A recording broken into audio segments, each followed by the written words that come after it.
अखिल बेटा गेट बंद कर देना।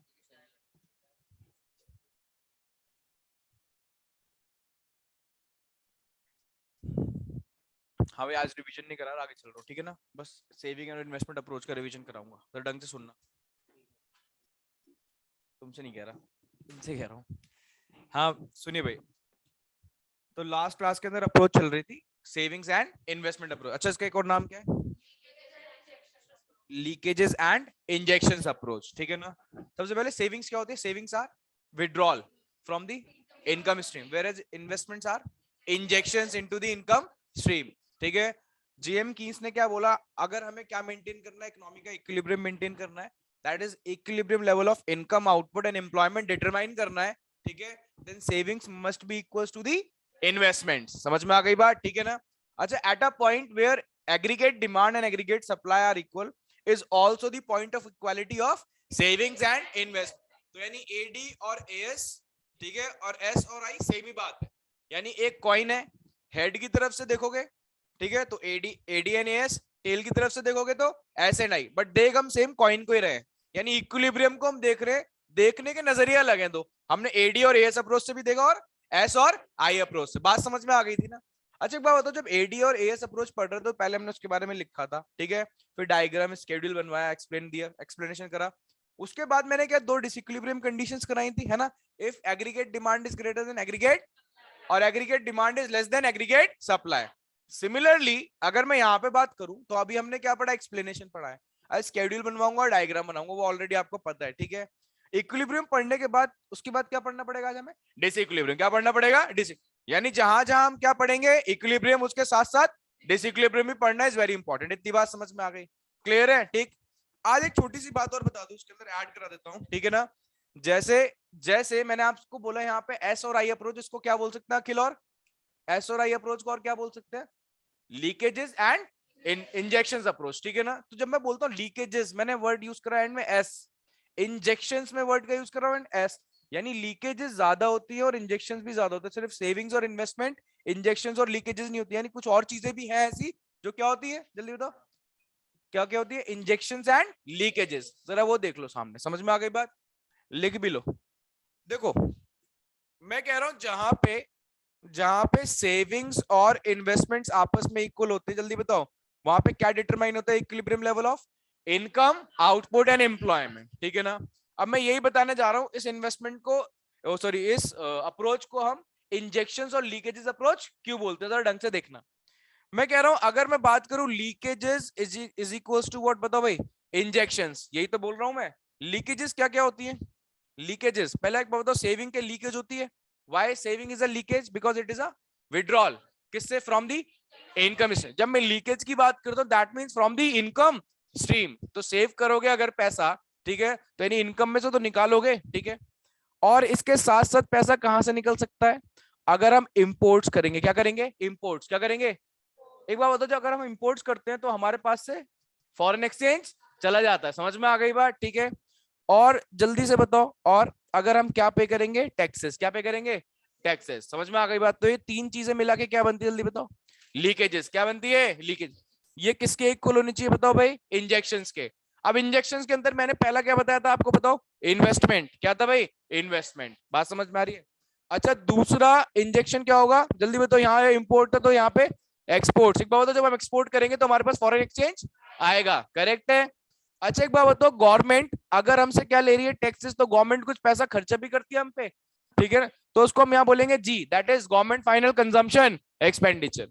तो यानी मैं बोल सकता हूँ, ध्यान रखना आपके लिए, अगर आपसे पूछा जाए लीकेजेस एंड, बताओ भाई, लीकेजेस एंड इंजेक्शंस, तो आपको ये तीनों तीनों लिखने हैं। अब बात समझ में आ गई? ठीक है। तो जहां पे आपने क्या लिखा है जल्दी से बताओ? जहां पे आपने एस इज इक्वल्स टू आई लिखा है, उसके नीचे इसको जल्दी से नोट डाउन कर लो फास्ट।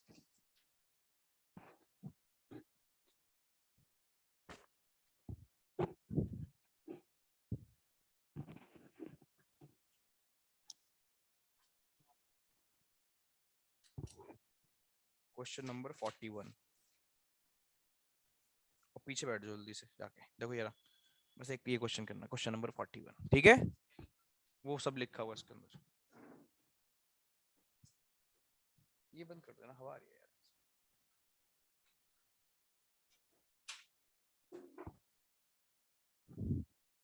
लिख लिया, ठीक है।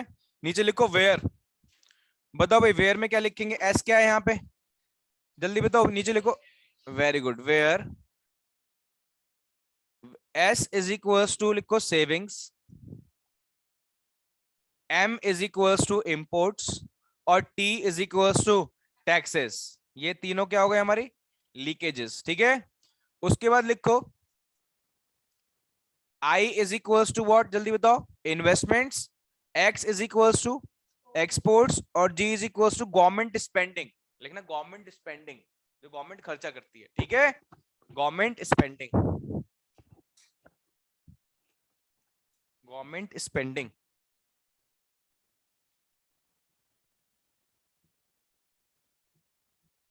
गवर्नमेंट स्पेंडिंग, इतनी बात समझ में आ गई, ठीक है।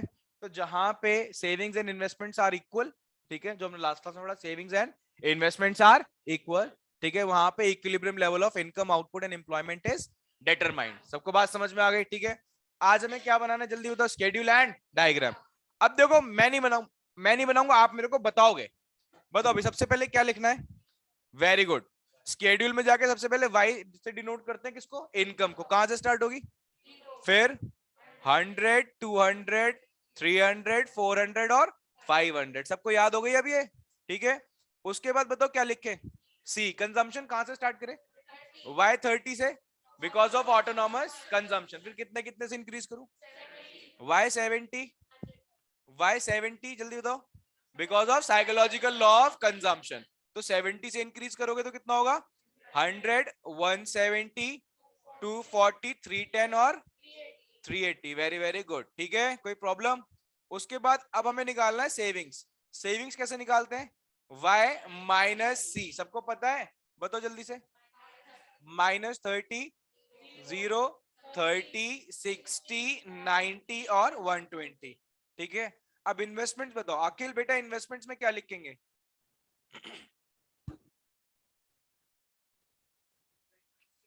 Y60 क्यों कांस्टेंट रहती है, ये तो पूछ रहा हूं मैं। वाई इन्वेस्टमेंट इज कांस्टेंट, कोई बताएगा, Y investment is constant.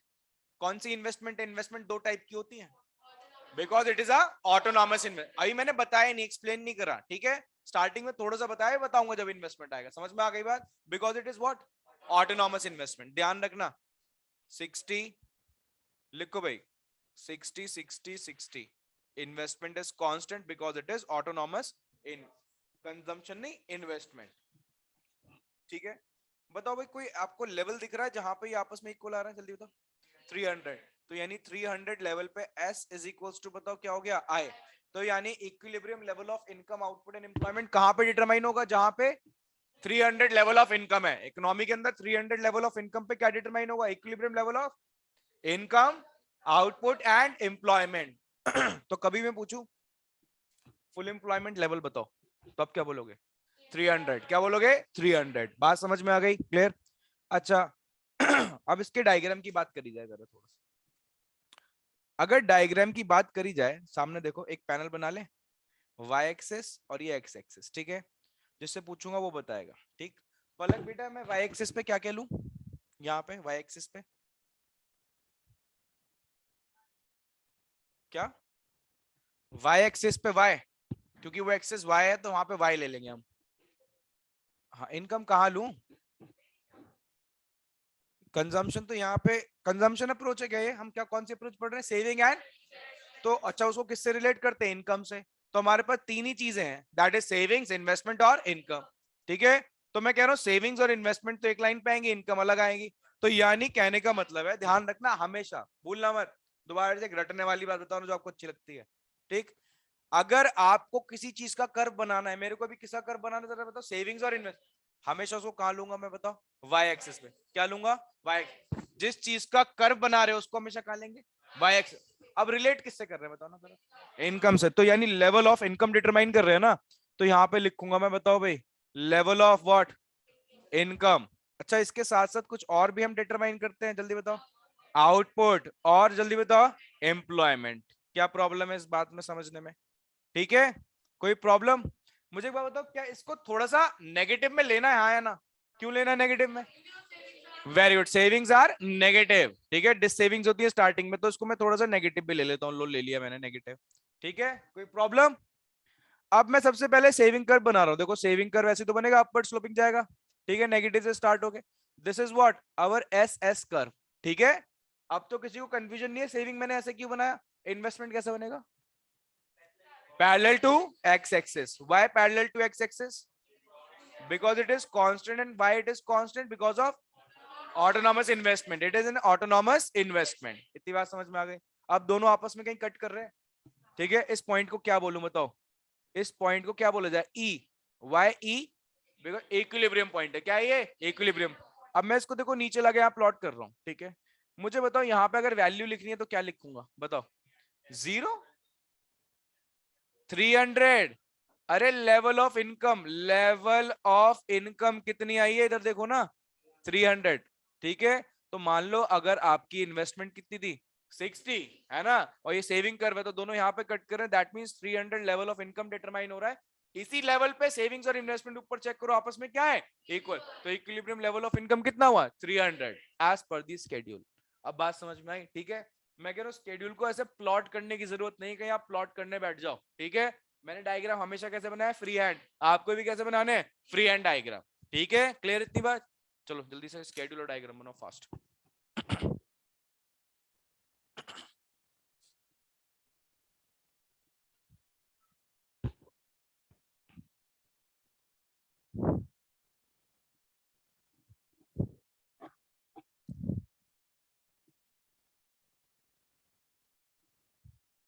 तारिश last class attend करी थी,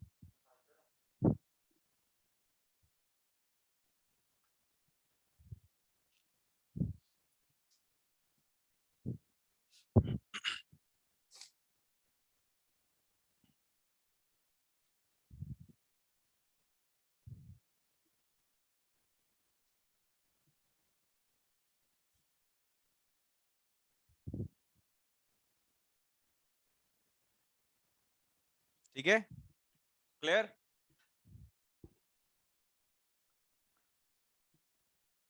बुलेट पॉइंट बनाओ, लिखो,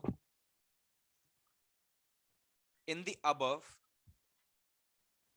schedule and diagram, in the above schedule and diagram, ये मैं क्या लिख रहा हूं जरा कोई बताएगा, एक्सप्लेनेशन किसका, schedule and diagram, ठीक है, तो देना जरूरी होता है, ठीक, लिखो in the above schedule and diagram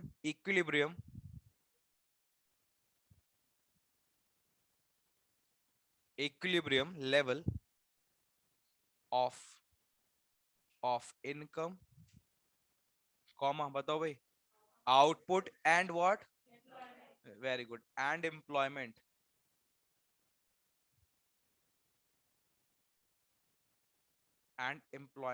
is determined, is determined at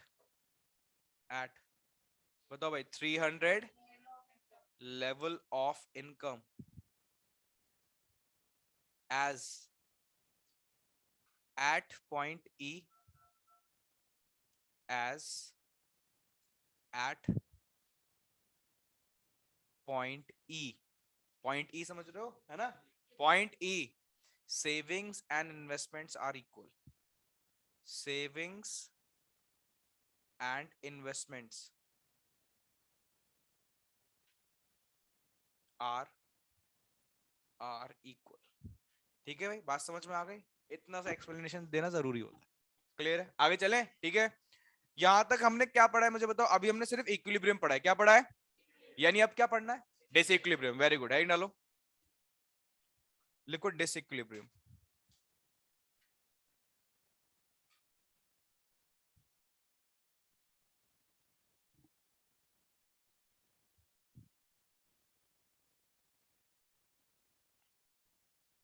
ठीक है भाई, चलो मेरा क्वेश्चन आपसे सामने देखते रहो, हाँ भाई,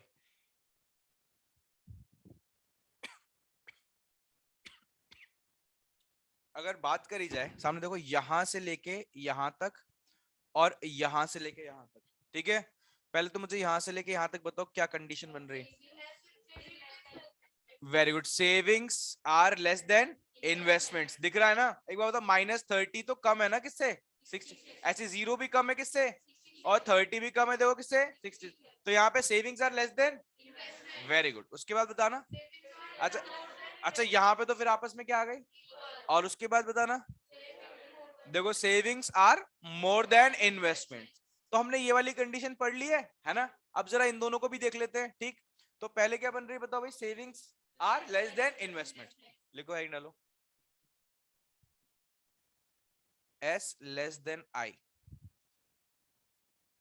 ठीक है, चलो भाई, पहले तो आप बताओ, अगर सेविंग्स कम है, तो ढंग से सुन लेना बात को, बहुत इंपॉर्टेंट बात बताऊंगा आज। और ये दो कंडीशन, ठीक है, उन दो कंडीशन से ज्यादा इंपॉर्टेंट है, तो स्टार बना लो इनके ऊपर। ठीक है, अगर ढंग से सुनो, अगर सेविंग्स कम है किससे? जल्दी बताओ। इन्वेस्टमेंट से। तो बताओ इक्विलिब्रियम कैसे अचीव होगा?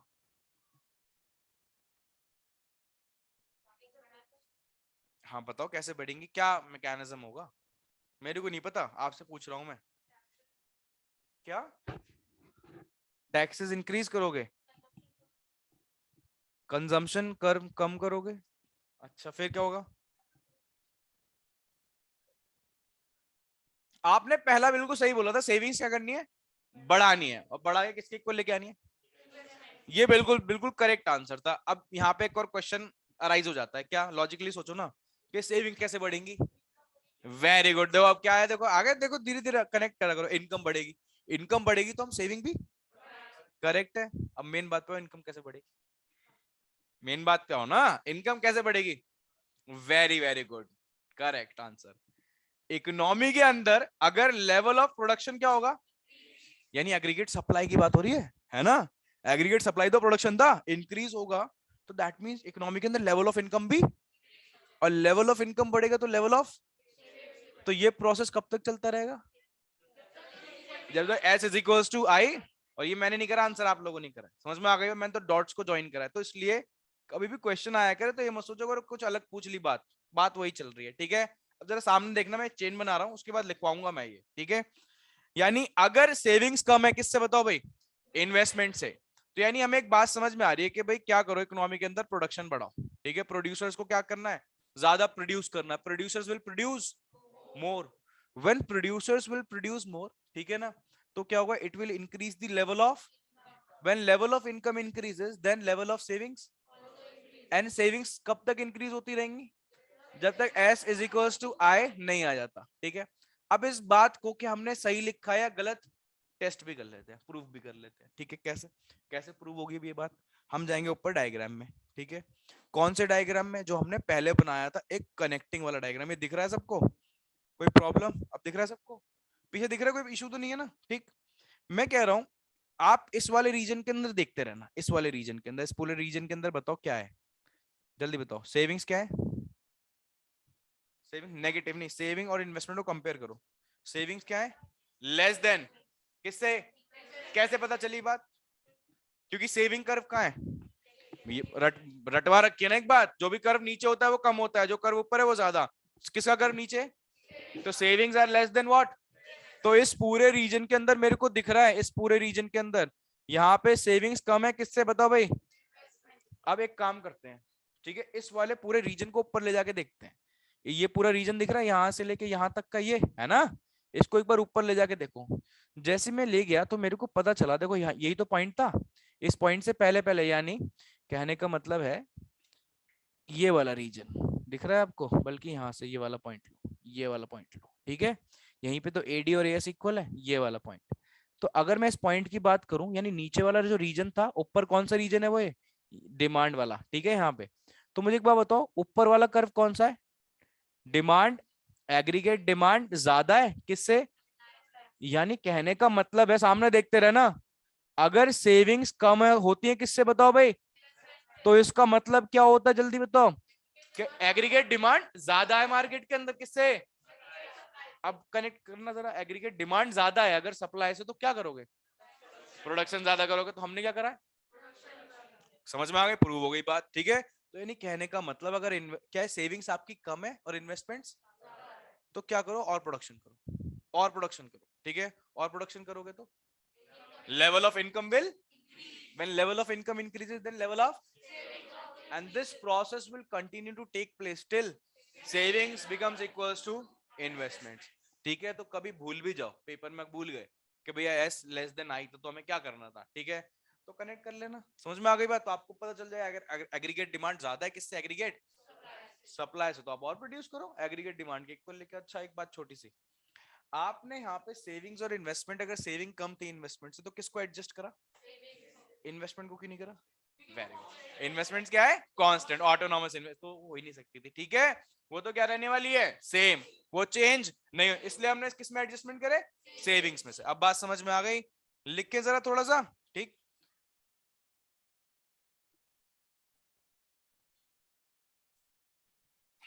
लिखो,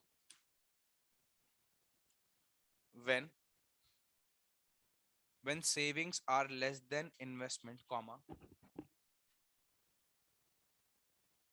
then producers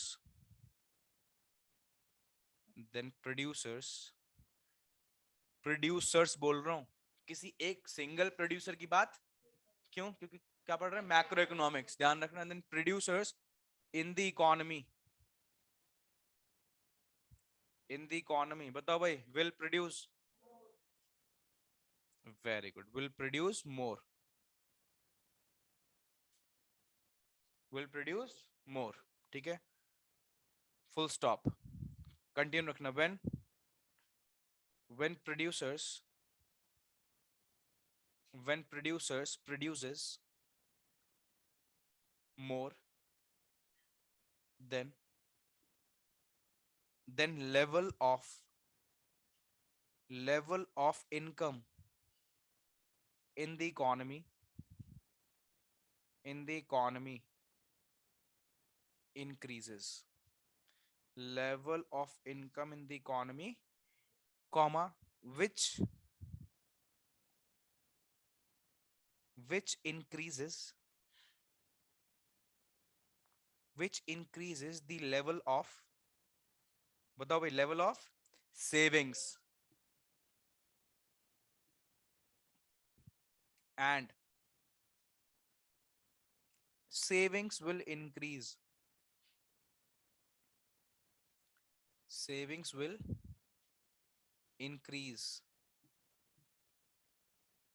till, बताओ भाई, till savings becomes equals to investment, S is equals to I, ठीक है भाई, ठीक है, कोई इशू किसी को, जिसको समझ में ना आया हो ये टॉपिक, सबको आ गया, पक्का, आगे चले, नेक्स्ट पे आ दो जरा, हो गए दोनों क्वेश्चन, ठीक, मीन भी निकालना था उसके अंदर, निकाल लिया, प्रीतिश हो गया, ठीक है, डन आज का, हाँ, चलो भाई, ये मैं नहीं बताऊंगा, करना नहीं है, थोड़ा पहले बताना है, डिस्कस करना है, हाँ, वहीं पे रख देना साइड में, बताओ भाई, सेविंग्स ग्रेटर देन क्या है, इन्वेस्टमेंट्स, बताओ क्या होगा, तारिश बर, क्या मतलब, क्वेश्चन लिखा है बेटा सामने, कौन सी दुनिया में हो, यहीं पे हो ना, हाँ हाँ, वेरी डिफिकल्ट क्वेश्चन, ऐसी आवाज आ रही है इसके अंदर से, कहाँ हो, सोच रहे हो, सो रहे हो, सोचो, हाँ भाई, कौन बताएगा, कर रहे होंगे या करेंगे, क्या दोनों में डिफरेंस है, क्या करेंगे, उससे क्या होगा फिर, इंक्रीज नहीं होगा, तो क्या होगा, तो वैसे घुमा फिरा के बात क्यों कर रहे हो, डायरेक्टली क्यों नहीं बात कर रहे,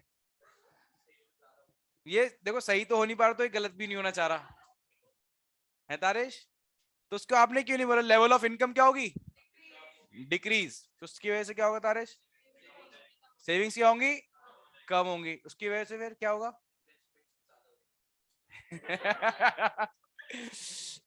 अभी तक सही चला, लास्ट में आ गया, बिल्कुल ही खत्म कर दिया, तो सेविंग किसके इक्वल आ जाएंगी, इन्वेस्टमेंट्स के यार सिंपल सी बात है। अच्छा अब एक बात जरा सोच के बताओ, सामने देखो,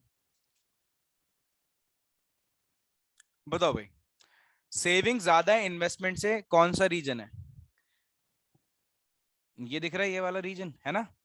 तो यानी ये वाला जो रीजन है, यहाँ पे savings are more than investment. अच्छा ये कैसे पता चला savings are more than investment? Savings curve ऊपर है और इन्वेस्टमेंट कर्व नीचे। ऊपर ले जाओ जरा, तो ये जो रेड वाला रीजन दिख रहा है, रेड वाला यही तो लाई कर रहा है। तो इसमें क्या हो रहा है जरा बताओ? एग्रीगेट सप्लाई ऊपर है ना, और एग्रीगेट डिमांड कम है। अच्छा एक बात बताओ, एग्रीगेट सप्लाई ज्यादा है किससे? एग्रीगेट डिमांड से। तो क्या मतलब होना चाहिए? यानी जो मार्केट में डिमांड नहीं है, इकोनॉमी में डिमांड नहीं है, और आप प्रोडक्शन करे जा रहे हो, यानी आपके पास स्टॉक बच रहा है जो मार्केट में बिक नहीं रहा। तो क्या करोगे आप? बीइंग अ रैशनल प्रोड्यूसर क्या करोगे? प्रोडक्शन कम ही तो करोगे। तो हमने यहाँ पे क्या करा? प्रोडक्शन कम करा। अब बात समझ में आ गई, ठीक है ना? तो यानी when savings are greater than investment, then there is unintended stock of goods and services left with the producer. समझ में आई भाई ये क्या स्टेटमेंट बोली मैंने? अगर सेविंग ज्यादा है किससे तारेश? सेविंग ज्यादा है किससे? तो यानी प्रोड्यूसर्स के पास क्या बच रहा है? Unplanned, unintended stock of goods and services, ठीक है? तो वो क्या करेगा? Level of production will decrease. When level of production decreases then, very good, उसके बाद then level of saving decrease, ठीक है? टिल, चलो लिखो, मैं बोल रहा हूं लिखो बुलेट पॉइंट बनाओ, लिखो when savings are greater than investment, then there is unplanned, unplanned को अनइंटेंडेड भी बोला जाता है बहुत सारी बुक्स में, ठीक है? Unplanned stock of goods and services. Stock of goods and services के आगे ब्रैकेट में लिखना इन्वेंट्रीज, ठीक है ना? Stock of goods and services left, आगे ब्रैकेट में लिखना inventories, left with the producers, left with the producers, left with the producers, full stop, ठीक है? कंटिन्यू रखो। देखो, as a result producers will decrease the production in the economy, या producers will produce less, जो मन करे वो लिख लो। प्रोड्यूसर्स विल प्रोड्यूस लेस, या production in the economy will decrease, comma which further decreases the level of income, which further decreases the level of income, which further decreases the level of income, comma as a result level of savings also decreases,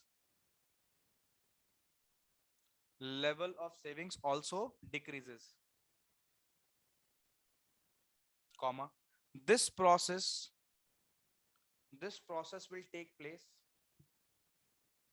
continue to take place now, this process will continue to take place, this process will continue to take place till S is equals to I, savings is equals to investments, ठीक है? बात समझ में आ गई, ठीक है? अब मुझे लगता है S और I अप्रोच क्लियर है सबको, ठीक है? बिल्कुल क्लियर। तो दो अप्रोच हो गई, AD and savings and investment, clear है? आगे चलें, क्वेश्चन लिखो जरा जल्दी, क्वेश्चन लिखो, derive savings and investment approach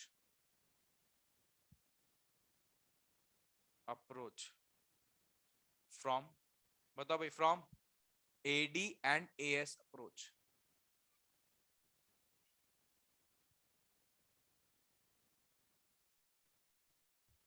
ये क्वेश्चन पहले आता था 6 नंबर में, 6 मार्क्स में आता था, ठीक है? बताओ भाई क्या समझ में आ रहा है, क्या लिखा है मैंने, क्या करना है? लिखा derive savings and investment approach from, हाँ तो क्या मतलब है इसका कि एडी और एएस अप्रोच से हमें क्या निकालना है? सेविंग्स। डिफिकल्ट बात है या इजीली हो जाएगा बताओ? निकाल सकते हो। अच्छा, at a point where AD and is also the point of equality of savings and invest, ये तो बात हमें पता ही है। नीलो, AD is equals to AS, AD क्या होता है? सी प्लस है, एएस क्या होता है? सी से C cancel out, I is equals to लो एडी से एडी और एस जहां इक्वल होते हैं वहां पे सेविंग्स और इन्वेस्टमेंट बता दिया, ठीक है, ये लिख देंगे हम, ठीक है। उसके बाद क्या करोगे, स्केड्यूल बनाओगे, स्केड्यूल बनाना आता है, पहले क्या लिखोगे, इनकम, इनकम कहां से, 0 से लेके 500 100 से, कंजम्पशन 30 से स्टार्ट करोगे, 70 से इंक्रीज, एस लिखोगे माइनस करके, आई कितना लिखोगे 60, यहां तक तो कर ही लोगे, भी करके आए हो, उसके बाद क्या लिखोगे, एडी लिखोगे, एडी क्या होता है, सी प्लस आई, वो हमें पता है क्रिकेट डिमांड है, सी प्लस, तो सी और आई को क्या करोगे ऐड, तो आपका एडी निकल के आ जाएगा, उसके बाद क्या करोगे ए एस, ए एस कहते हैं सी प्लस, और जब आप निकालोगे तो आपको पता चलेगा इनकम के इक्वल आएगा वो, ठीक है, इतनी बात कर लोगे, ठीक। तो जहां पे एडी और एएस इक्वल आ रहा होगा वहां पे सेविंग्स और इन्वेस्टमेंट भी आपस में क्या आ रहा होगा, एक स्केड्यूल बन गया, नहीं सेम वही स्केड्यूल। डायग्राम का बताओ, मेन बात है डायग्राम की, डायग्राम में क्या करोगे, पहले ऊपर किसका डायग्राम बनाओगे जल्दी बताओ, एडी एंड एएस का। अच्छा एक बात बताओ, जब हम सेविंग फंक्शन डिराइव करते थे कंजम्पशन फंक्शन से, तो ऊपर किसका बनाते थे, कंजम्पशन, उससे तो डिराइव करते नीचे सेविंग। अगर यहाँ पे एडी और एएस से क्या निकालना है हमें, तो ऊपर किसका डायग्राम बनेगा, एडी और एएस का, बनाने नहीं आता क्या, आता है ना सबको। अच्छा उसके बाद एडी और एएस का डायग्राम बना के नीचे सेविंग्स एंड, क्या बनवा रखा है मैंने पहले डायग्राम, वो पहले ही बनवा दिया था, वहां पे सिर्फ किसका डायग्राम बनता, एडी और, बट मैंने आपको मर्ज करके दोनों डायग्राम वहीं पे बनवा दी थी इस चक्कर के अंदर, कि आपको सब चीज समझ में आ जाए, बात समझ में आ गई, वो बना देंगे और नीचे फिर उसका एक्सप्लेनेशन हो जाएगा, ये कोई प्रॉब्लम की बात तो नहीं है, पक्का, दोबारा सुन लो, ठीक है। At a point where AD and AS are is also the point of equality of savings and investment. How? फिर नीचे दिखाना AD is equals to C plus I, C plus I, C से C cancel, I is equals to, ये लिख लिया, ठीक है। तो at a point where AD and AS are equal, savings and investment are equal, and is also the point of, ठीक है, equality of savings and investment, ठीक है, equilibrium level of income output and employment is determined, लिख दिया सारी बातें, ठीक। Schedule बनाया पूरा, डायग्राम बनाया मर्ज करके, थोड़ा सा नीचे एक्सप्लेनेशन हो जाएगा, होमवर्क SW लिख लो, चलो चेक करूंगा नेक्स्ट क्लास में आते ही। इतनी बात समझ में आ गई, क्लियर है यहाँ तक, अभी तक तो कोई प्रॉब्लम नहीं आ रही है चैप्टर के अंदर, छोड़ोगे स्किप करोगे तारेश तो प्रॉब्लम आना स्टार्ट हो जाएगी, उसी दिन से स्टार्ट हो जाएगी प्रॉब्लम। कंसिस्टेंसी से रेगुलरिटी से चलोगे तो आपको ऐसा इजी लगेगा, बोलो ये है सिलेबस, कुछ भी नहीं है, ऑन बीइंग ऑनेस्ट, और यही बहुत डिफिकल्ट हो जाएगा अगर बीच में कंसिस्टेंसी मिस हो गई, पहली बता के चल रहा हूँ, ठीक है, क्योंकि मैं रुकूंगा नहीं, मेरे को सिलेबस बहुत जल्दी कंप्लीट कराना है, मैं तो भागता चलूंगा, ठीक है। यही पूरा चैप्टर 1 महीने चलता है, मैं इसको 1 महीने नहीं खींचने वाला, उससे पहले निपटा दूंगा, क्योंकि मेरे को नेशनल इनकम भी कराना है, बहुत टाइम पहले का कराया हुआ है नेशनल इनकम, दोबारा कराना पड़ेगा मेरे को, ठीक है। तो नेशनल इनकम और इनकम डिटर्मिनेशन मिलिटरी अपने आप में बहुत एक दुनिया है, ठीक है। तो ये चैप्टर पढ़ने पड़ेंगे, क्लियर है, ये चैप्टर खत्म, उसके बाद तो कोई प्रॉब्लम है नहीं, कुछ भी इशू नहीं है, ये 2 चैप्टर अच्छे से पढ़ लो, दोनों टेक्निकल हैं, ठीक है, दिख ही रहा होगा टेक्निकल चैप्टर है थोड़े, ठीक है, इतनी बात समझ में आ गई, आगे चलें, हेडिंग डालो, बहुत इंपॉर्टेंट टॉपिक,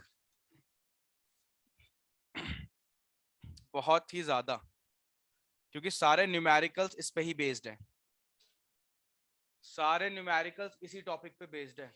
अब आप देख रहे हो मैं बार बार स्टार बनवाता चल रहा हूँ, जितने टॉपिक्स करा रहा हूँ ना रिफाइंड है, रिफाइंड का मतलब फिल्टर्ड आउट है सारे इंपॉर्टेंट टॉपिक, ठीक, बीच में छोटे छोटे छोटे छोटे बहुत टॉपिक्स हैं, अभी कुछ नहीं हाथ लगा रहा उसके ऊपर, सिर्फ मेन मेन टॉपिक्स पे चल रहा हूँ मैं, ठीक है। लिखो investment multiplier,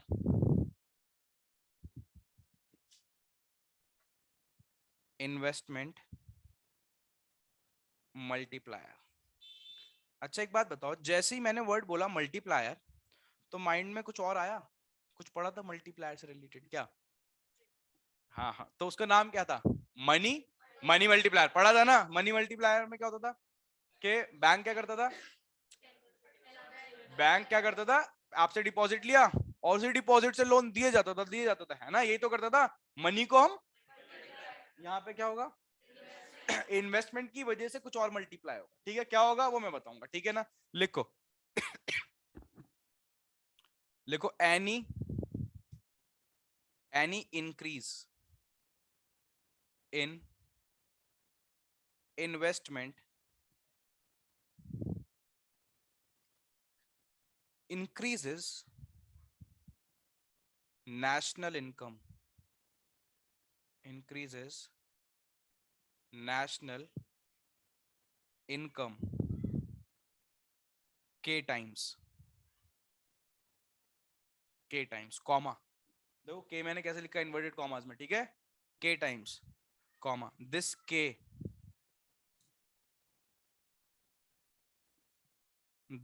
K is known as investment multiplier.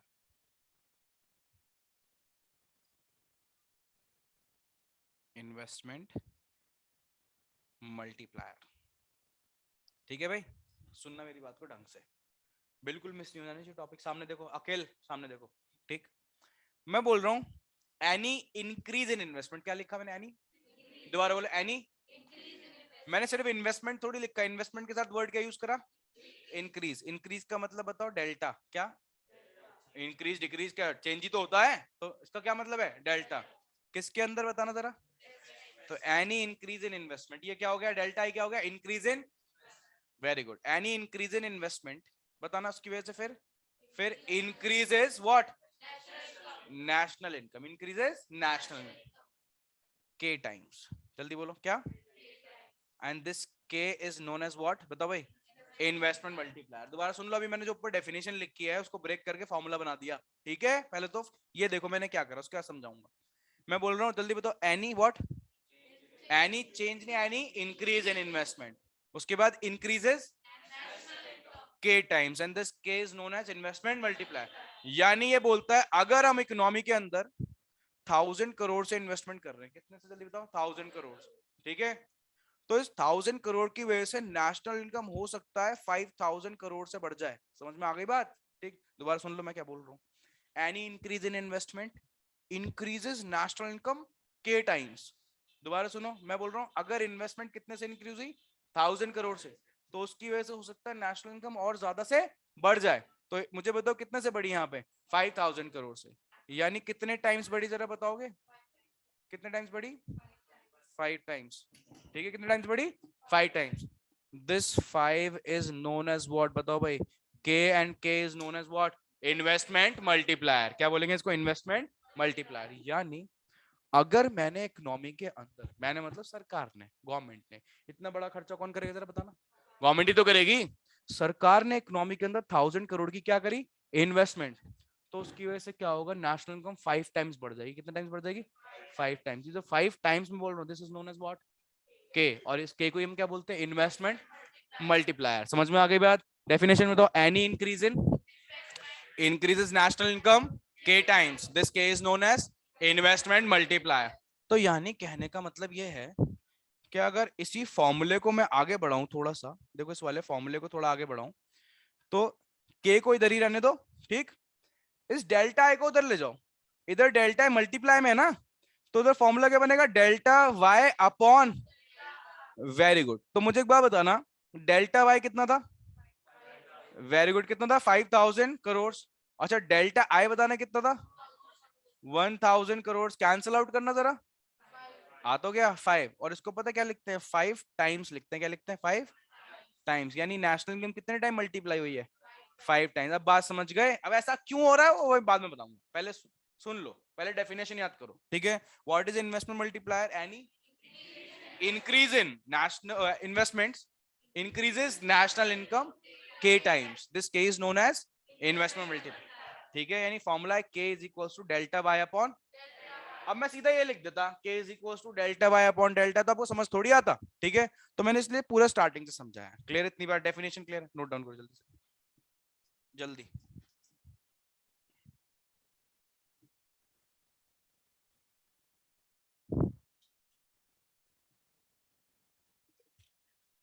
Anuradha समझ में आ रहा है? हाँ भैया. ठीक है.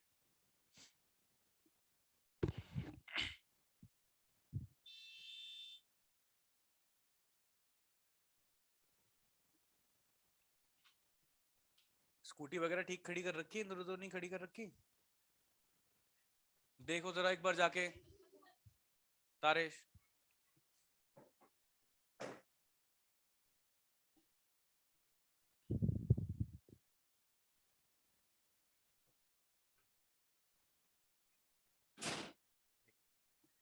गुस्सा आ गया तुम्हें तो. ठीक है, कर लिख लिया ये. चलो मेरा क्वेश्चन आपसे, इतना तो समझ में तो आ गया. अभी ये छोड़ दो कि भैया ये जादू क्या हो रहा है. कि 1000 करोड़ से इन्वेस्टमेंट करी, नेशनल इनकम 5000 करोड़ से, ये तो हमें भी स्कीम चाहिए। वो स्कीम छोड़ दो, अभी स्कीम क्या है वो स्कीम बताऊंगा मैं, ठीक है। डेफिनेशन समझ में आ गई कि इन्वेस्टमेंट मल्टीप्लायर होता क्या, इन्वेस्टमेंट करने से नेशनल इनकम बढ़ जाती है, जितने टाइम्स बढ़ती है वो टाइम्स ही इन्वेस्टमेंट मल्टीप्लायर होता है, इतनी सिंपल सी बात है, ठीक है। अब मैं आपसे पूछता हूं, अगर मैं आपसे पूछूं बताओ मल्टीप्लायर की मैक्सिमम वैल्यू क्या हो सकती है, लिखना कुछ मत, ठीक है। मैक्सिमम वैल्यू ऑफ के का मतलब क्या होता है, मल्टीप्लायर, और ऐसे ही आप मेरे को बताओगे मिनिमम वैल्यू, ठीक है। उससे पहले मैं एक छोटी सी बात और समझा दूंगा, ठीक है। ये दोनों ध्यान रखना कि ये इसका आंसर करना है, ठीक है। मिनिमम वैल्यू ऑफ के, कि मैक्सिमम वैल्यू क्या होनी चाहिए मल्टीप्लायर की, ठीक है, और मिनिमम वैल्यू, ठीक है। उससे पहले एक छोटी सी बात बताता हूँ, सामने देखना। मैं कह रहा हूँ आपको पता है y इज इक्वल्स टू, पहले बताओ क्या होता है, बड़ा मतलब सैड हो के बताया, y is equals to c plus, very good, अच्छा।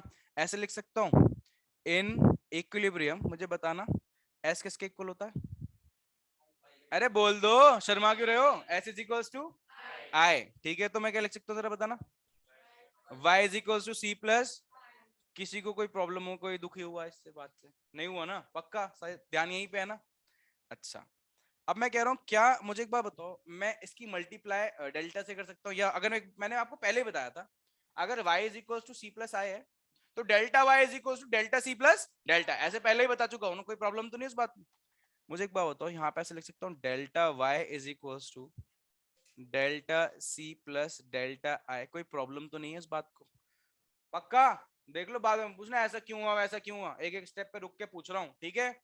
चलो अब मुझे बताओ यहाँ पे डेल्टा सी की वैल्यू क्या रख सकते हैं हम, डेल्टा सी को किस चीज से रिप्लेस कर सकते हैं, जितना मैंने पढ़ाया उसके बेसिस पे, देखते हैं कौन है यहाँ पे जो स्कोर करेगा सही।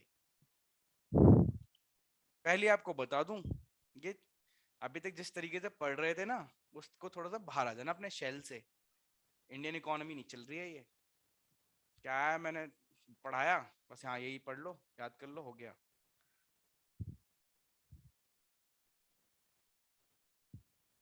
लगाओ दिमाग, डेल्टा सी कहां पढ़ा है, ऐसा तो है नहीं बिना पढ़ाए पूछ लूंगा, कहां पढ़ा है, एमपीसी में, लगाओ ना दिमाग, कहां पढ़ा है डेल्टा सी, एमपीसी में पढ़ा है, चलो बताना जरा एमपीसी का फॉर्मूला, लो MPC is equals to what, MPC is equals to delta C upon, very good, delta C की वैल्यू निकाल सकते हो क्या, बताना जरा, delta C is equals to what, MPC into, किसी को प्रॉब्लम तो नहीं इस बात के अंदर, ठीक है। अच्छा अब एक बात बताओ, डेल्टा सी की जगह एमपीसी इंटू डेल्टा वाई रख लो, पक्का, अभी तक बुरा तो नहीं माना किसी ने, ठीक है। कि मैं क्या कराने लगा, delta Y is equal to, बताओ यहाँ पे एमपीसी इंटू प्लस, बताओ भाई, वेरी गुड, ठीक है ना। अब एक काम करते हैं, ठीक है, कुछ वैल्यूज को एक साथ ले लेते हैं, कुछ वैल्यूज को एक साथ ले लेते हैं, कोई प्रॉब्लम किसी को, ठीक है। अच्छा एक बात बताओ, यहाँ पे डेल्टा वाई है, ठीक है, इसको मैं उधर ले जाऊं, किसी को इशू तो नहीं होगा कुछ, ठीक है। बताओ इसको इधर ले जाके क्या लिखूं, यहाँ पे क्या होगा, डेल्टा वाई तो अपनी जगह ये है, ठीक है, क्या अपॉन, अपॉन में जाएगा माइनस में जाएगा, माइनस में, अरे मैं इस पूरी वैल्यू को ले जा रहा हूँ, पूरी वैल्यू को, बेटा किसको ले जा रहा हूँ मैं, जल्दी बताओ, पूरी वैल्यू को, बताओ यहाँ पे क्या लिखूं, माइनस एमपीसी डेल्टा वाई, उधर क्या बचा हमारा, डेल्टा आई बच गया, ठीक है, पक्का देख लो, मेरे को कुछ नहीं पता, आप लोग जो बता रहे हो वो कर रहा हूँ, कुछ कॉमन आ रहा है, डेल्टा वाई, चलो आपके कहने पे ले रहा हूँ, बताना अंदर क्या बचेगा, 1 - एमपीसी, देखो अभी तक मैंने तो कुछ नहीं करा, जो आप बोल रहे हैं मैं वही कर रहा हूँ बस, ठीक है। अच्छा फिर उसके बाद, नहीं वो छोड़ दो, ठीक है। अब एक बार बताओ, ये इनटू में है और यहाँ पे इसके इनटू में क्या होगा, पक्का, ठीक। अब मैं कुछ नहीं कर रहा, मैं इसको उधर ले जा रहा हूँ और इसको इधर ला रहा हूँ, ठीक है, इस वाली वैल्यू को उधर ले जा रहा हूँ, इस वाली वैल्यू को इधर ला रहा हूँ, तो मुझे बताओ इधर डेल्टा वाई, उधर मल्टीप्लाई में, तो इधर आगे किस में हो जाएगा, डिवाइड, डेल्टा वाई अपॉन, उधर इधर वन बचाना भी है ना, 1/1 वेरी वेरी गुड, ठीक है। अच्छा एक बात बताओ, ये m 1 - एमपीसी क्या होता है, तो इसको ऐसे लिख सकता हूँ 1/, कोई प्रॉब्लम तो नहीं है? अच्छा अभी छोटी सी बात बता दो मुझे, ये डेल्टा वाई अपॉन डेल्टा है क्या होता है? हाँ या ना? पढ़ा के आए हो ना ऊपर? देखा नहीं क्या? भूल गए क्या? शॉर्ट टर्म मेमोरी लॉस है क्या? डेल्टा वाई अपॉन डेल्टा क्या था? के था। तो इधर क्या है नीचे? डेल्टा वाई अपॉन डेल्टा है। एक इक्वेशन मिल गई लंबी सी। आज से याद रखना इस इक्वेशन को। अब आप बोलो भैया सीधा इक्वेशन भी तो बता सकते थे। सीधा इक्वेशन बता, अगर सिर्फ क्या याद करनी है हमें, क्या इक्वेशन, तो मैं सीधा इक्वेशन भी बता देता। बट कभी कभार सीबीएसई वाले क्वेश्चन पूछते हैं what is the relationship between multiplier, MPC and MPS. ठीक है, 4 नंबर में पूछ ली तो एक क्वेश्चन से काम चल जाता? नहीं चलता एक क्वेश्चन से काम। तो हमें तो पूरी रिलेशनशिप स्टैब्लिश करनी पड़ती, वो ऐसे स्टैब्लिश होगी। अब बात समझ में आई, हाँ या ना? ठीक है, तो यानी एक इक्वेशन याद रखनी है। ठीक, अब बताओ इक्वेशन याद हो गई, हाँ या ना? जल्दी बताओ। तो एक बात बताओ छोटी सी, k is equals to delta Y upon delta है तो होता ही होता है, हमें पता है, हाँ या ना? जल्दी बताओ। क्या आज से हमारे लिए k is equals to 1/1 - MPC भी हो गया है, हाँ या ना? जल्दी। उसके बाद k इज इक्वल्स टू 1 तो यानी k हमारे पास 3 तरीकों से निकल सकता है, that is delta Y upon delta है। ठीक है, 1/1 - एमपीसी एंड 1/एमपीएस। पक्का? ठीक, समझ में आ गई बात? चलो अब आंसर करो। What is the maximum value of के एंड मिनिमम वैल्यू ऑफ के? लो, हिंट दे दी मैंने, ये रही हिंट आपके सामने, ये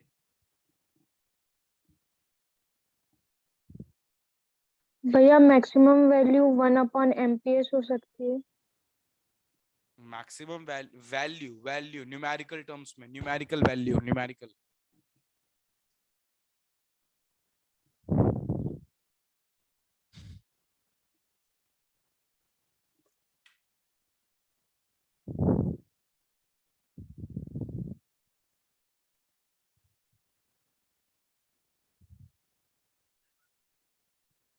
क्या क्या?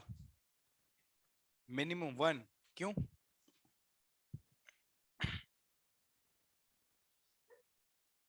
And that's the correct answer, and that's the correct answer. Very very good. थोड़ा एक्सप्लेन करो इस बात को, थोड़ा एक्सप्लेन करो। और बिल्कुल सही लगा इसका तुक्का एकदम, और बिल्कुल इसने एक्सप्लेनेशन भी थोड़ा सही दे दिया है। चलो एक बात बताओ मुझे, अगर इन्वेस्टमेंट्स मैं बोल रहा हूँ कितने से बढ़ी थी, जरा बताओ। ऊपर एग्जांपल क्या लिया था? 1000 करोड़ से, है ना? 1000 करोड़ से इन्वेस्टमेंट बढ़ी थी। तो मुझे बताओ एटलीस्ट कम से कम नेशनल इनकम कितने से बढ़नी चाहिए? 1000 करोड़ से, है ना? अब मैं कह रहा हूँ मैं 1000 करोड़ की इन्वेस्टमेंट कर रहा हूँ, नेशनल इनकम 500 करोड़ से बढ़ेगी, तो 500 बाकी कहाँ गए? एटलीस्ट जितना पैसा लगा रहे हो इनकम उतने से तो बढ़ेगी बढ़ेगी। तो यानी एटलीस्ट कम से कम इनकम कितने से बढ़ेगी बताओ? 1000 करोड़ से। यानी 1000 करोड़, समझ रहे हो बात को, अपॉन 1000 करोड़ डिवाइड कर दो, दैट इज 1। यानी मिनिमम वैल्यू तो कितनी आ गई? 1। अभी आपको मैं प्रूफ भी दूंगा इस बात का, टेंशन नहीं। अभी लॉजिकली बात कर रहे हैं, है ना? तो अगर इन्वेस्टमेंट कितने से इंक्रीज हो रही है? 1000, तो एटलीस्ट जितने से इन्वेस्टमेंट इंक्रीज, नेशनल इनकम भी उतने से बढ़ेगी बढ़ेगी। तो यानी मिनिमम वैल्यू कितनी हो सकती है? इसी सेम लॉजिक को अप्लाई करते हैं, मैक्सिमम वैल्यू बताओ।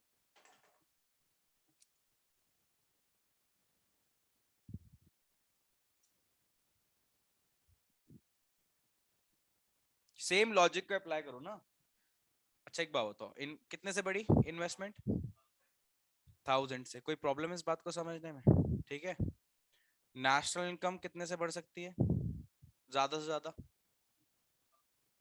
है ज्यादा, मेरी कम से कम नहीं, ज्यादा से ज्यादा। क्यों? वाई 10,000? बोलो बोलो, किसने बोला अनलिमिटेड? वेरी गुड, यानी हमें नहीं पता कितने से ही बढ़ सकती है ना भाई। करेक्ट है, आंसर है नहीं है? बताओ। मिनिमम तो हमें पता है कि इतना अगर लगाया है तो इतने से बढ़ेगी, बट ज्यादा ज्यादा हमें तो नहीं पता ना। ठीक है, that means 1000 crore divide by what, यानी आंसर इज व्हाट, हमें नहीं पता। ठीक है, यानी के की जो वैल्यू है, के की वैल्यू है, वो किस किस के बीच में घूमती है जरा बताना? 1 से लेके इंफिनिटी के बीच। समझ में आ गई बात? किसके किसके बीच में घूमती है? 1 से लेके, यानी ग्रेटर देन और equals to 1 but less than और इक्वल्स टू इंफिनिटी। ये इसकी रेंज है, इसको हम क्या बोलते हैं बताओ भाई? रेंज किसकी रेंज है जल्दी बताओ, के की। ठीक, ये तो लॉजिक के साथ हो गया आंसर। अब इसी बात को आप बोलो भैया प्रूफ भी तो करो इस बात को, लो मैं प्रूफ भी कर दूंगा, सामने आ जाओ।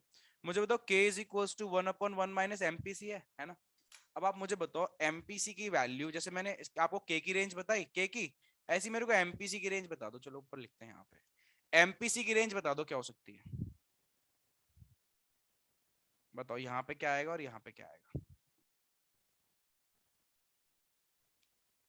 आपको अभी इस चैप्टर का 10% भी नहीं आता, आप बस आ रहे हो मेरे को सुन रहे हो बस, और वो भी नहीं हो रहा प्रॉपर, वो भी नहीं कर रहे, वरना आंसर आ जाता अभी तक।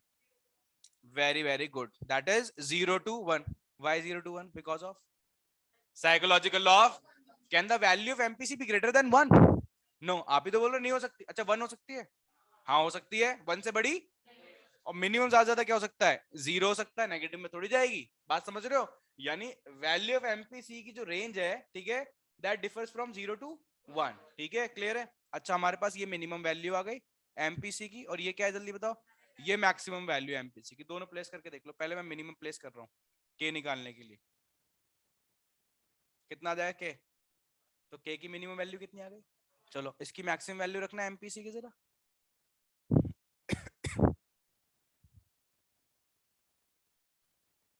बताओ भाई, आ गया आंसर नहीं आ गया।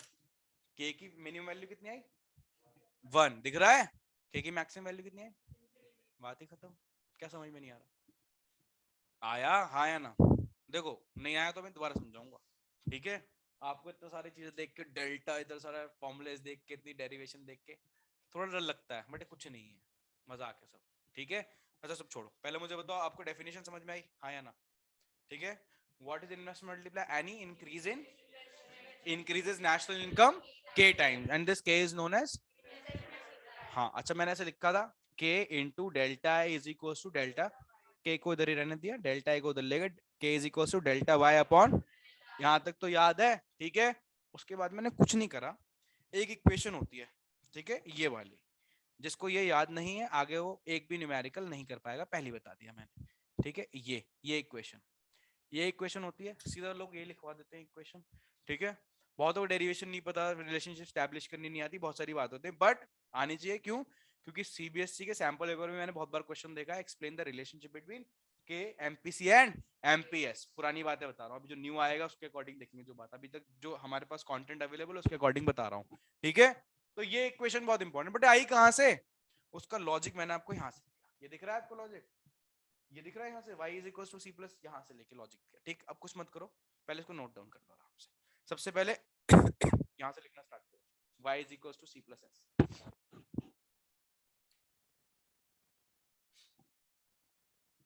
सामने मत देखो, अपने आप लिखो, बता रहा हूँ क्या लिखा, y इज इक्वल टू, बताओ। अब मुझे बताओ इन इक्विलिब्रियम क्या क्या इक्वल होता है, लिखो in equilibrium s is equal to i, लिखो in equilibrium s is equal to i, ठीक है। तो नीचे लिखो y इज इक्वल टू क्या हो जाएगा बताओ, C प्लस आई, एस की जगह हमने क्या लिख दिया आई। यहां तक सबको क्लियर है, देखो कराते चल रहा हूँ, याद करा रहा हूँ, ठीक है। अब हम क्या करेंगे, हमें पता है अगर ये आपस में इक्वल तो उसका चेंज भी इक्वल होगा, यानी delta Y is equal to delta C plus delta I, ठीक है, कोई प्रॉब्लम नहीं है। अब नीचे लिखो डेल्टा सी की वैल्यू निकालनी है ना। तो कहां से निकालेंगे, एमपीसी से। एमपीसी होता क्या है, MPC is equal to delta C upon delta Y. लिखो MPC is equal to, bracket में लिखो सिंस, ब्रैकेट में लिखो, ब्रैकेट बनाओ, हाँ, MPC is equal to delta C upon delta Y. यहां से डेल्टा सी की वैल्यू कितनी आई, लिखो delta C is equal to, नीचे, हाँ, delta C is equal to MPC into delta Y, ठीक है। हाँ, इनको ब्रैकेट में रखो। अब फिर से अपनी इक्वेशन चलाओ, नीचे लिखो देयरफॉर, देयरफॉर लिखो पूरा, देयरफॉर लिखो, therefore delta Y is equal to, delta Y is equal to MPC into delta Y, ठीक है। आगे क्या लिखोगे, प्लस डेल्टा आई, ठीक है। एमपीसी इंटू डेल्टा वाई को उधर ले जाओ जल्दी से, डेल्टा वाई लिखो ना Bhumika, delta Y minus MPC delta Y, हाँ इज इक्वल्स टू, उधर क्या बचा डेल्टा आई, उधर क्या कॉमन लोगे delta Y, very good, delta Y common लो, अंदर क्या बचा 1 minus MPC is equals to क्या डेल्टा आई, ठीक है। अब क्या लिखो, नीचे लिखो delta Y upon delta I, क्योंकि डेल्टा आई को उधर ले जाएंगे अब, ठीक है, और एमपीसी वाई को उधर ले जाओ तो उधर बचा 1/1 minus MPC is equals to 1/1 minus MPC, ठीक है। अब ये delta Y upon delta I क्या होता है के, उससे पहले लिखो इज इक्वल्स टू के, अच्छा, और इधर क्या होता है 1 माइनस एमपीसी क्या होता है एमपीएस, तो इज इक्वल्स टू 1/एमपीएस, कुछ था ये प्रॉब्लम, तो हमें इक्वेशन याद हो गई हमें, K is equals to delta Y upon delta is equals to 1 minus MPC is equals to 1/एमपीएस, तो k is equals to 1/1 minus MPC भी होता है, ऐसे ध्यान रखना, k के तीन फॉर्मूले आ गए, k is equals to delta Y upon k is equals to 1/1 minus and k is equals to 1/, ठीक है। अच्छा उसके बाद क्या करो, नीचे लिखो हेड डालो मिनिमम वैल्यू, जल्दी ये भी खत्म करो जो करवा दिया वो लिखो, minimum value of multiplier minimum value of multiplier formula क्या है k इज इक्वल्स टू, नीचे लिखो k is equals to formula 1/1 minus MPC, very good, ठीक है। नीचे एमपीसी की रेंज लिखो जल्दी, एमपीसी की रेंज जो मैं सीक्वेंस बता रहा हूं वैसे लिखना, एमपीसी की रेंज लिखो,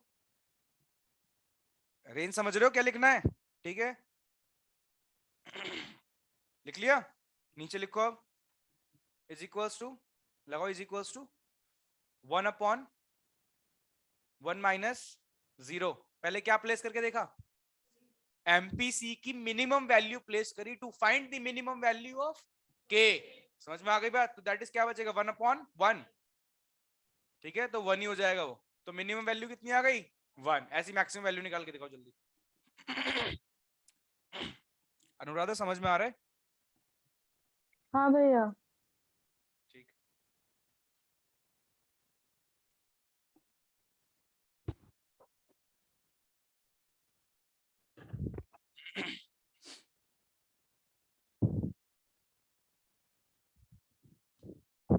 मैक्सिमम वैल्यू निकाल ली, कितनी आ गई 1/1 माइनस 1, 1 कहां से आया ये वाला लास्ट वाला, मैक्सिमम वैल्यू रखी किसकी एमपीसी की, वेरी गुड, तो 1 से 1 क्या हो जाएगा नीचे कैंसिल आउट, 1/0 लिखो आगे 1/0, 1/0 क्या होता है इन्फिनिटी, ठीक है।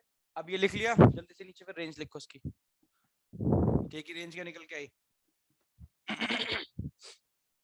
ठीक है, क्लियर है। तो आज हमने नया टॉपिक स्टार्ट करते हैं, that is what investment multiplier. Now what is investment multiplier, any increase in investment increases national income k times and this k is known as multiplier, ठीक है, k is equals to delta y upon k is equals to 1/, and k is equals to 1/, chapter का नाम था income determination and, income को determine करके आ चुके हैं, कहां डिटरमाइन होती है इनकम, कहां डिटरमाइन होती है जहां पे aggregate demand and aggregate supply are equal, और सेविंग डिटरमाइन कर ली, उसके बाद एंड चैप्टर में क्या बचा था स्टार्ट करा दिया है, ठीक है। अब ये स्टार्ट होगा, इसकी वर्किंग बताऊंगा, ये जादू क्या हो रहा है कि 1000 करोड़ से कितना हो रहा है 5000, वो भी बताऊंगा, नेक्स्ट है वर्किंग और मल्टीप्लायर उसके बाद होते ही नेक्स्ट क्लास में खत्म हो जाएगा, ठीक है, यही वर्किंग भी इसकी, मैं रुकने वाला नहीं हूँ, पहले बता दिया मैंने आप लोगों को, ठीक। उसके बाद कराऊंगा मैं न्यूमेरिकल्स, तो न्यूमेरिकल्स लगभग मेरे को लगता है 35-40 तक मैं वाइंड ऑफ कर दूंगा, 35-40 न्यूमेरिकल कराऊंगा, ठीक है, उसमें सारे सब टाइप के उसमें कवर अप कर दूंगा, ठीक है। न्यूमेरिकल खत्म होते ही फिर इस चैप्टर के अंदर आता है हमारा excess demand and excess supply, ठीक है, एक्सेस डिमांड एक्सेस सप्लाई, फिर आएगा उसके अंदर ही policy measures to cover it, ठीक है। तो पॉलिसी मेजर्स पढ़ेंगे, दो पॉलिसी है, मॉनेटरी पॉलिसी और फिस्कल पॉलिसी, वो पढ़ते ही चैप्टर वाइंड ऑफ हो जाएगा, बात समझ रहे हो, ठीक है। तो ज्यादा नहीं बचा, बचा है अभी थोड़ा है हमारे पास, क्योंकि न्यूमेरिकल्स में टाइम लगेगा, तो इसलिए कह रहा हूँ बिल्कुल आप लोगों के पास टाइम नहीं है, अब इस बात को मान के चलना, तो अगर आप पेपर देने के बाद रिलैक्स हो गए तो बहुत गलत कर रहे हो ये, ठीक है। ये तो टाइम आया पढ़ने का, पहले इस टाइम पे जाके बच्चे पढ़ना स्टार्ट करते थे क्योंकि मार्च में पेपर आते थे, ठीक है। आप रिलैक्स होके बैठ गए, पेपर हैं आपके, सिलेबस ही तो कम हुआ है, पेपर थोड़ी, ये थोड़ी ना पेपर होंगे, ठीक है। तो बेटा ध्यान रखना, थोड़ा रिलैक्स कम हो और पढ़ाई पे ज्यादा ध्यान देने लगो, क्योंकि कंटेंट सिर्फ इस चैप्टर में या इस सिलेबस इस सब्जेक्ट में नहीं, और भी आपके पास 5 सब्जेक्ट होंगे, उनमें भी है। तो रिलैक्स होना मार्च के बाद। समझ में आ गई बात? ठीक। परसों की टाइमिंग्स, परसों क्या है? क्या एडवांस में हैप्पी न्यू ईयर। कल तो मिलेंगी नहीं क्योंकि, ठीक है। अच्छा, परसों की टाइमिंग जो है,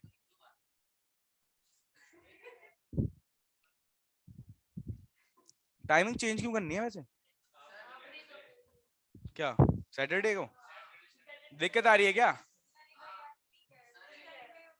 संडे में रखेंगे ना, संडे में चेंज करेंगे ना, संडे में चेंज करेंगे टाइमिंग। क्या क्यों यार? मेरे से ज्यादा दिक्कत नहीं होगी उठने में, मैं भी उठ रहा हूँ आजकल। क्या डायरेक्ट पूछो मेरे से, मेरे थ्रू क्यों पूछ रहे हो? डायरेक्टली पूछो। फिर आंसर मिलेगा बढ़िया। ऐसे भेज रहा है बात।